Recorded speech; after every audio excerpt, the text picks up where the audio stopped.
রিসোর্টের ওয়াশরুমে সেই অপ্রীতিকর ঘটনার পর অনু কোনো দিকে না তাকিয়েই সরাসরি ওয়াশরুমে এসে পড়ে। ওয়াশরুমে এসে অনু নিজের পেছনের দিকে কোমরের যে একটু অংশে রিচির জঘন্য ছোঁয়া লেগেছিল সে অংশের কাপড় সরিয়ে সাবান আর পানি দিয়ে ঘষতে থাকে। অনু এমনভাবে ঘষছে যে অনুর হলদে ফর্সা গা লালচে বর্ণ ধারণ করেছে। তবুও অনু থামছে না। অনুর বারবার মনে পড়ছে কিছুক্ষণ আগে ঘটা সেই অস্বস্তিকর মুহূর্তগুলো। অনুর মনে হচ্ছে জীবনে চলতে হলে মেয়েদের ক্ষেত্রে একজন পুরুষ এর ছায়া খুব করে দরকার।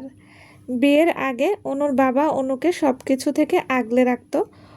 অনুর একটু আঁচড় লাগার আগেই তার সামনে ঢাল হয়ে দাঁড়াতো তার বাবা।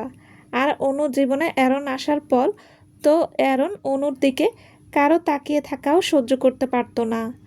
অনুর সামনে অ্যারন তেমন রিয়েক্ট করতো না ঠিকই, কিন্তু অনুর আড়ালে অ্যারন একজন সাইকোতে পরিণত হতো। অনুর দিকে বাজে দৃষ্টি দেওয়া মানুষদের করুণ পরিণতি করে ছাড়তে ও অ্যারনের হিংস্রতার ঝলক এখন অবধি অনু তেমনভাবে দেখেনি, তাই সে সম্পর্কে অনুর তেমন ধারণা নেই। কিন্তু অ্যারনের চরম হিংস্র রূপ দেখার ক্ষমতা অনুর মতো কোমল হৃদয়ের মানুষের নেই।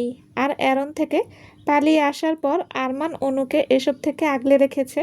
এখন অনুর মনে হচ্ছে আরমান ভাই না থাকলে এমন নির্দয় শহরে অনু একদিনও টিকে থাকতে পারতো না।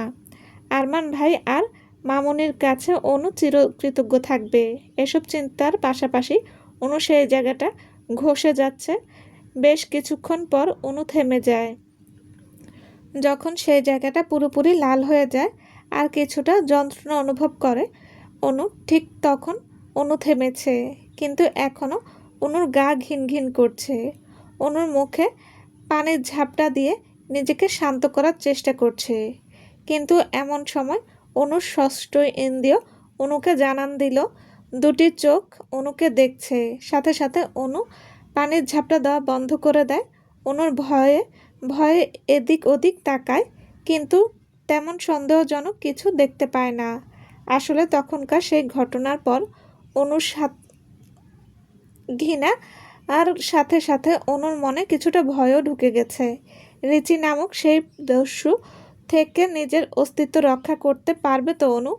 অনু শুধু একটা দীর্ঘশ্বাস সরি অনু শুধু একটাই প্রার্থনা করছে, এই দুটো দিন যেন ভালোই ভালোই কেটে যায়। এরপর জীবনের আর কোনো পর্যায়ে অনু এই রিচির সম্মুখীন হতে চায় না। এসব চিন্তা ভাবনা সাইডে রেখে অনু নিজেকে ঠিকঠাক করে ওয়াশরুম থেকে বের হয়ে রিসোর্টের বাগানের দিকে যেতে থাকে। এদিকে অনু যেতেই ওয়াশরুমের বেলিন্টর এর পাশ থেকে এক বাদুড় বাইরের দিকে উড়ে যায়। অনু বাগানের দিকে যাচ্ছিল, কিন্তু পথিমধ্যে কারো কথায় অনু থেমে যায়। আজ এমন আবেদনময়ী রূপে কাকে সিডিউস করতে এসেছেন মিস কুকি? আপনার পুরনো আশিক আরমানকে নাকি নতুন কাউকে? সেই চিরচেনা কণ্ঠে এমন অবাঞ্ছিত কঠিন বাক্যগুলো অনুর কর্ণকুহরে প্রবেশ করতেই অনুর শরীরটা ঘৃণায় জ্বালা ধরে গেল। অনু কখনো ভাবতে পারেনি তার ওই শখের পুরুষ তাকে এমন মন্তব্য করবে। এখন এই ব্যক্তিটি তার শখের পুরুষ না, এটা তো অচেনা কেউ, যার সাথে বর্তমানে কর্পোরেট লেনদেন ব্যতীত আর কোনো সম্পর্ক নেই অনুর। অনু হাতে থাকা মাস্কটা পরে নেয় আর মুখটা ভালো করে ঢেকে নেয়। তারপর নিজেকে যথাসম্ভব শান্ত করে পেছনে ফিরতেই অনু দেখে অ্যারন অনুর দিকে বাঁকা হেসে তাকিয়ে আছে। অ্যারনের চোখে অনুর জন্য রয়েছে তাচ্ছিল্য। অনু বুঝতে পারছে না কেন তার প্রতি অ্যারনের এই তাচ্ছিল্য দৃষ্টি, কিন্তু অনু সেসবকে দূরে সরিয়ে শক্ত কণ্ঠে অ্যারনকে জবাব দেয়, আরমান আমার কাজিন, আর ও এখন অসুস্থ। দয়া করে ওকে নিয়ে আজে বাজে কথা বলবে না।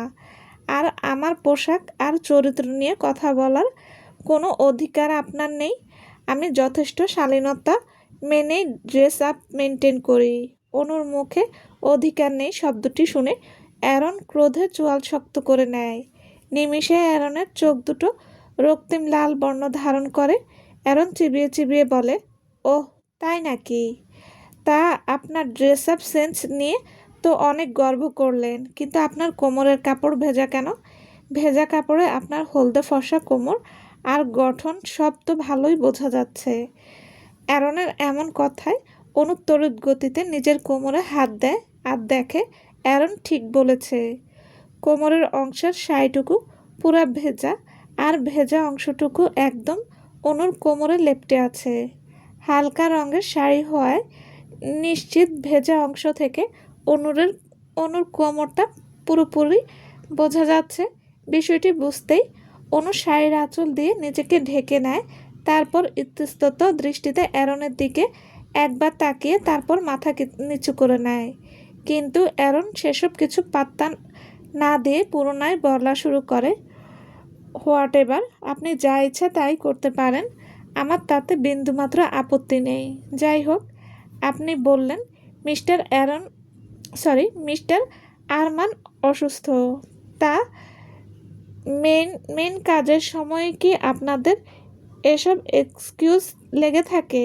কালকের ফাংশনটা কি ঠিকমতো হবে নাকি সেখানেও কোনো বাহানা শুরু করবেন? অনু মাথা নিচু রেখেই ছোট করে উত্তর দেয়, আরমান ভাই নেই তাতে কি হয়েছে, আমরা সব সামলে নেব। সব ঠিক হলেই বেটার আপনাদের জন্য।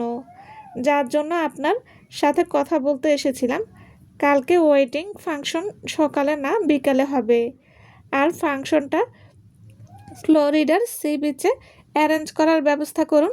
I think you get it, miss Anu. বলে অ্যারন সেখান থেকে সামনের দিকে এগিয়ে যাওয়া শুরু করে। এদিকে অ্যারনের কথাগুলো সব কিছু এই স্বপ্নের সাথে মিলে যাওয়ায় প্রবলভাবে অনুর বুক কাঁপছে। স্বপ্নে ঘটা সেই দৃশ্যগুলো কি তাহলে বাস্তব রূপ নিতে চলেছে? হসপিটালে অনুর বাবা মা হাসপাতালে এসেছে আরমানের সাথে দেখা করতে। অনুর বাবা মা পার্ক থেকে প্রথমে আরমানের বাসায় গিয়েছিল, কিন্তু বাসায় তালা দেখে আশপাশে জিজ্ঞাসা করে আরমান আর তার মায়ের ব্যাপারে। তখন প্রতিবেশীরাই জানায় আরমানের অ্যাক্সিডেন্ট আর হসপিটালের বিষয়গুলো। আরমানের অ্যাক্সিডেন্টের কথা শুনে সাথে সাথে অনুর বাবা মা হসপিটালে চলে আসে। রিসেপশন থেকে জিজ্ঞাসা করে অনুর বাবা মা আরমানের কেবিনের সামনে এসে দাঁড়ায়। তারপর কেবিনের দরজা ঠেলে ভেতরে প্রবেশ করে। আরমান আধশোয়া হয়ে চোখ বন্ধ করেছিল, আর আরমানের মা আরমানের জন্য ফল কাটছিল। দরজার শব্দ হতেই দুজন সেদিকে তাকায় আর অনুর বাবাকে দেখতে পায়। অনুর বাবা মাকে দেখে আরমানের মা অনেক খুশি হয়ে যায়। আরমানের মা হাতের কাজ রেখে অনুর বাবা মার দিকে হাসি মুখে এগিয়ে যায়। অন্যদিকে তাদের দেখে আরমান অনেকটা অবাক হয়ে যায়। আরমানের মনে হতে থাকে, অনুর খোঁজ পেয়ে কি অনুর বাবা মা এখানে এলো তবে? সামনের কথোপকথনে আরমান নিজের ভাবনার জগৎ থেকে বেরিয়ে আসে আর সামনের দিকে দৃষ্টি দেয়। আরমানের মা হাসি মুখে অনুর মাকে জিজ্ঞেস করে, কেমন আছিস রেনু? অনুর মা মলিন হেসে জবাব দেয়, এই তো আছি।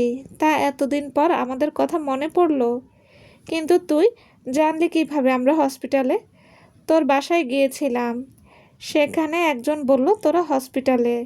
তা আরমান এখন কেমন আছে? আগের থেকে ভালো আছে, আয় বস। বলেই নিজে উঠে অনুর বাবা মাকে বসার ব্যবস্থা করে দেয়।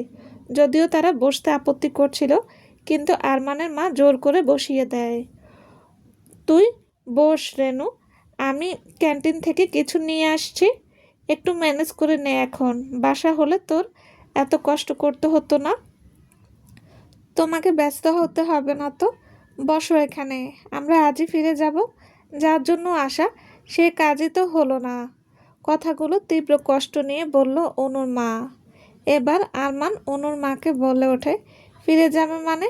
মামুনি, আজ তুমি এখানে থাকবে আমাদের বাসায়। আমি এখন অনেকটাই ঠিক আছি, তাই মা তোমাদের নিয়ে আজ বাসায় যাবে আর তোমরা থাকছো। না রে আরমান, এখানে আর এক মুহূর্ত মন টিকছে না, ফিরে যাব। আজ এতদিন হলো মেয়েটাকেও এক পলকের জন্য দেখিনি, না জানি মেয়েটা কোথায় আছে, কেমন আছে, কে জানে বলেই অনুর মা ডুকরে কেঁদে ওঠে। অনুর মার এত কষ্ট দেখে আরমানের মা হয়তো অনুর ব্যাপারে কিছু বলতেই এগিয়ে যাচ্ছিল।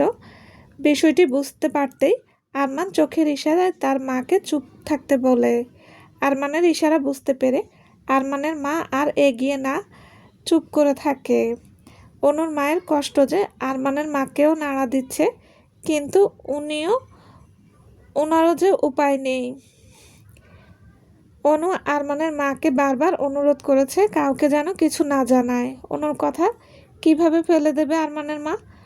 আরমান অনুর মাকে সান্ত্বনা দিয়ে বললে, তুমি চিন্তা করো না মামনি, অনু যেখানেই আছে ভালো আছে। অনুর মতো ভালো মেয়ের সাথে কখনো খারাপ কিছু হবে না, তুমি দেখে নিও পরে। আরমানের কথার পৃষ্ঠে অনুর মা কোনো প্রত্যুত্তর করল না, শুধু অশ্রুসিক্ত নয়নে আরমানের দিকে তাকিয়ে রইল। রিসোর্টের বাগানে সময়টা এখন সন্ধ্যার পর মুহূর্ত। চারদিকে আবছা আলো আর অন্ধকারের এক দারুণ খেলা চলছে। অন্ধকার চিরে দাপট দেখিয়ে আলোর স্থান দখল করতে চাচ্ছে, অন্যদিকে আলো নিজের স্থান ধরে রাখার আপ্রাণ চেষ্টা করছে। কিন্তু আলোর সেই প্রচেষ্টা বেশিক্ষণ হয়তো স্থায়ী হবে না, কারণ দিনের সূর্যের আলোকে গ্রাস করার এই যে অন্ধকারের ধর্ম, এজন্যই তো দিনের পরই রাতের দেখা মেলে। এটাই প্রকৃতির চিরাচরিত নিয়ম, যা সৃষ্টির আদি থেকে এখন পর্যন্ত বিরাজমান রয়েছে। বাগানের একপাশে জুড়ে ছোট মরিচবাতি আর নানা ধরনের আলোকসজ্জা সজ্জিত করা হয়েছে। রাতের অন্ধকারের তীব্রতা যত বাড়ছে, জায়গাটা মৃদু মরিচ বাতির আলোয় আরও ঝলমল করে উঠছে। অদ্ভুত সুন্দর দেখাচ্ছে বাগানের সেই জায়গাটা। সবুজ ঘাস চারিদিকে লাইন করে, ফুলের গাছ দিয়ে ঘেরা, সাথে কৃত্রিম আলোকসজ্জা, সব মিলিয়ে এক মনোরম পরিবেশ তৈরি হয়েছে। এদিকে অন্য সব অ্যারেঞ্জমেন্ট ঠিক মতো হয়েছে কিনা তা দেখার জন্য দৌড়ে দৌড়ে এদিক সেদিক যাচ্ছে। যদি কোনো খুঁত মেলে তাহলে নিজ দায়িত্বে সেগুলো ঠিক করছে। যাই হোক, একসময় অনুর শখের পুরুষের ছিল তো সে। তার বিয়েতে কোনো ঘাটতি রাখতে চায় না অনু, তাই তো এত তোড়জোড়। অনুর ব্যস্ততার মাঝেই নীনা অনুর কাছে আসে আর অনুকে থামিয়ে নিজের হাতে থাকা খাবার অনুর সামনে ধরে আর বলে, অনেক হয়েছে, এবার খেয়ে নাও। সারাদিনে তো তোমাকে খেতে দেখলাম না, মনে হচ্ছে না কিছু খেয়েছো, মুখ শুকনো শুকনো লাগছে, খেয়ে নাও, তা না হলে আরমান স্যার আমাকে বকবে। আমি খেয়ে নেব নীনা, তুমি চিন্তা করো না, এই কাজটুকু সেরেই খেয়ে নেব, প্রমিস। অনুর কথায় নীনা মুচকি হেসে হাতের খাবারটা টেবিলে রেখে দেয়। তারপর পুনরায় নিজের কাজে ফিরে যায়। অনু আবার নিজের কাজে মন দেয়। ডেকোরেশনের কিছু জিনিসে শর্ট পড়ে যায়, এতে অনু খানিকটা বিরক্ত হয়। এমনিতেই গেস্ট আসা শুরু হয়ে গেছে, তার মধ্যে এখন আবার এই ঝামেলা। অসহ্য লাগছে অনুর। অনু জিনিস নিতে জলদি রিসোর্টের ভেতরের দিকে চলে যায়। এদিকে অনু জানতেও পারল না যে একজোড়া শকুনির চোখের নজরে অনু পড়ে গেছে, আর সে খারাপভাবে অনুর পিছু নেওয়া শুরু করেছে। বাগানের এক পাশ জুড়ে আড়ম্বরপূর্ণভাবে সাজানো। আজ আর কাল দুদিনের ফাংশনের মধ্যমণি হচ্ছে হবু স্বামী স্ত্রীর জুটি, মানে অ্যারন আর রোজ। আজকের গেট টুগেদার পার্টিতে অ্যারন ঠিকই নিজের চিরচেনা কিলার লুকেই হাজির হয়েছে। ডার্ক মেরুন শার্ট, কালো প্যান্ট, চোখে চশমা আর ব্রাউন চুলগুলো কিছুটা এলোমেলোভাবে সেট করা। এই এলোমেলো চুলগুলোই অ্যারনকে আরও আকর্ষণীয় করে তুলেছে। নিঃসন্দেহে বলা যায় যে কোনো নারীর কল্পনার কাল্পনিক পুরুষের সাথে পুরো মিলে যায় অ্যারনের লুক আর ব্যক্তিত্ব।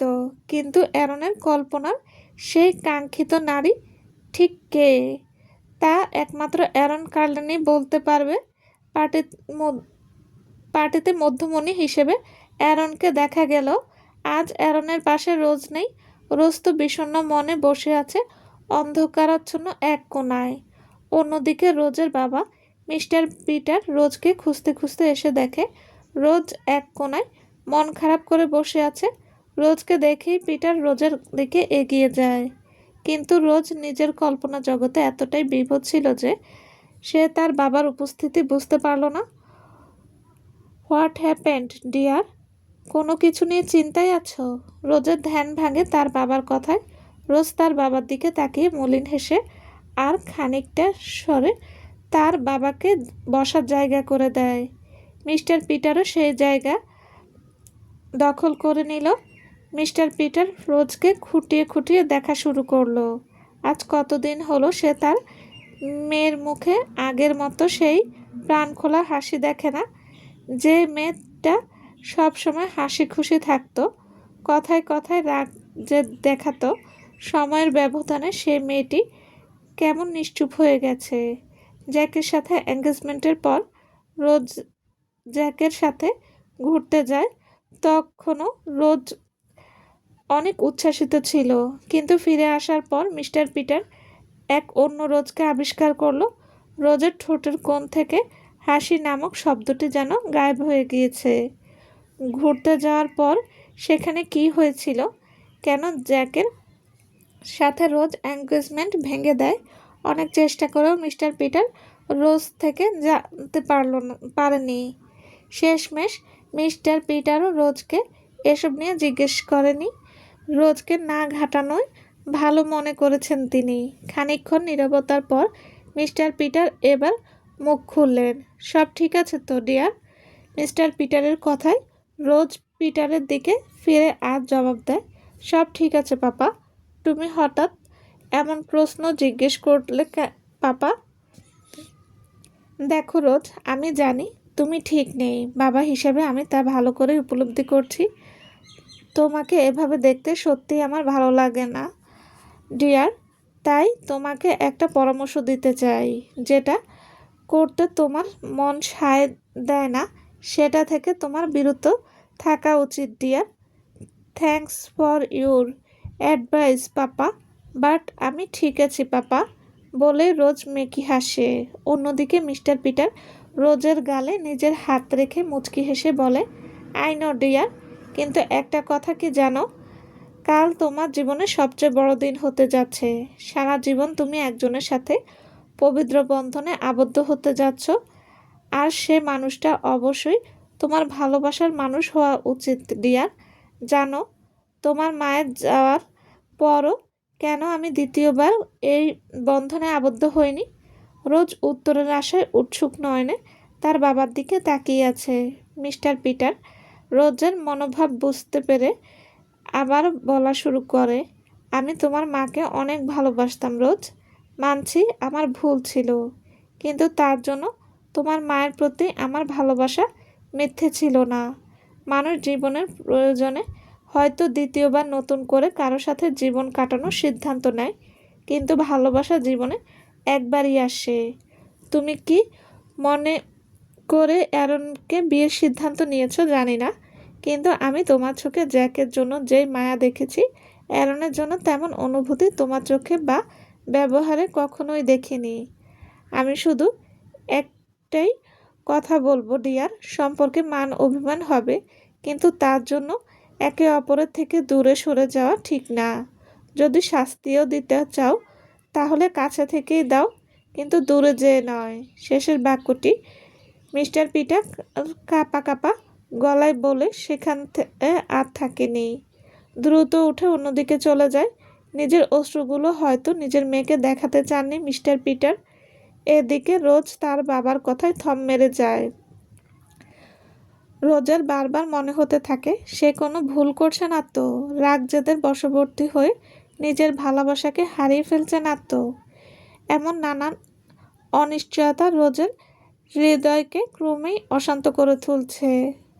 রোজ আর বসে থাকতে পারে না। রোজ উঠে পার্টির দিকে এগিয়ে যায়। পার্টিতে এসে রোজ এদিক ওদিক তাকিয়ে কাউকে খুঁজতে থাকে।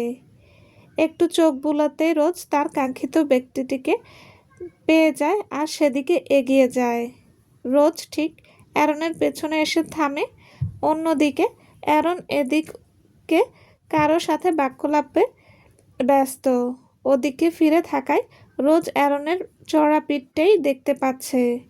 রোজ অ্যারনকে ডাকে। রোজের ডাকে অ্যারন গম্ভীর মুখে রোজের দিকে ফিরে তাকায়। অ্যারনের দৃষ্টি শান্ত। আমেরিকান নারী বলে বা জিনগত কারণেই হোক, রোজ মেয়ে হিসেবে যথেষ্ট লম্বা। তার মধ্যে পেন্সিল হিল পরায় রোজের মাথা অ্যারনের মতো লম্বা সুঠামদেহী পুরুষের থুতনির কাছে গিয়ে ঠেকেছে। আর সৌন্দর্যের দিক থেকেও রোজ অসাধারণ দেখতে। এজন্যই হয়তো মানুষ অ্যারন আর রোজকে একসাথে দেখলে পারফেক্ট জুটি বলে সম্বোধন করে থাকে। কিন্তু পারফেক্ট হলেই কি সেখানে ভালোবাসা হয়? এদিকে রোজ অ্যারনের সামনে কিছু বলার জন্য উসখুস করেছে, কিন্তু বলতে দ্বিধাবোধ করছে। অ্যারন কিছুটা সময় শান্ত দৃষ্টিতে রোজের দিকে তাকিয়ে রইল। তারপর নিজের গম্ভীর সুরে বলে ওঠে, কিছু বলবে?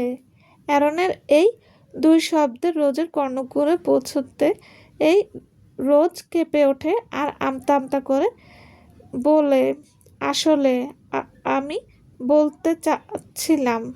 অ্যারন রোজকে কথা সম্পূর্ণ করতে দেয় না আর ব্রুকুটি করে বলে, তুমি কি বিয়ে করতে পারবে না এটা বলতে এখানে এসেছো?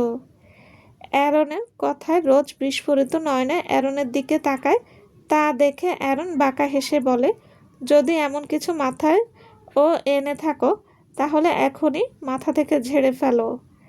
কাল বিয়ে হবে at any cost, so prepare yourself. বলে অ্যারন আর দাঁড়ায় না, পার্টির মাঝে মিলিয়ে যায়। অন্যদিকে রোজ করুণ দৃষ্টি থেকে সেদিকে তাকিয়ে থাকে।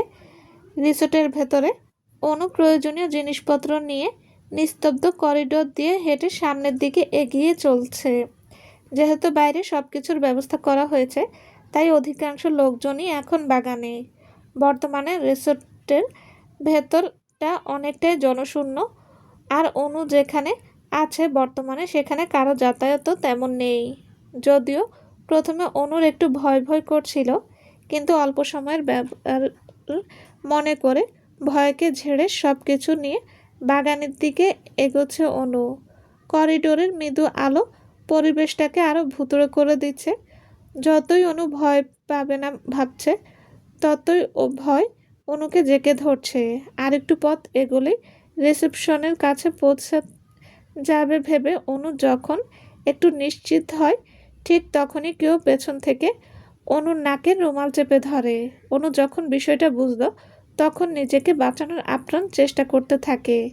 হাত পা ছুঁড়ে দপাদপি করতে থাকে, কিন্তু এতে বিশেষ লাভ হয় না। অনু পেছনে থাকা ব্যক্তির সাথে পেরে উঠল না। আর কিছু সময়ের মাঝে অনু নিস্তেজ হয়ে পেছনে থাকা ব্যক্তির উপর নিজের দেহের ভার ছেড়ে দেয়। হয়তো সেই রুমালে চেতনানাশক ওষুধ ছিল, যার দরুন অনু নিজের জ্ঞান হারায়। চলবে। আসসালামু আলাইকুম। গল্পটি কেমন লেগেছে প্লিজ জানাবেন। আর হ্যাঁ, অবশ্যই লাইক কমেন্ট করবেন। আর যারা এখনও আমার চ্যানেলটি সাবস্ক্রাইব করেনি তাদের বলছি, প্লিজ চ্যানেলটি সাবস্ক্রাইব করে পাশে থাকবেন। সবাই ভালো থাকবেন। আল্লাহ হাফেজ।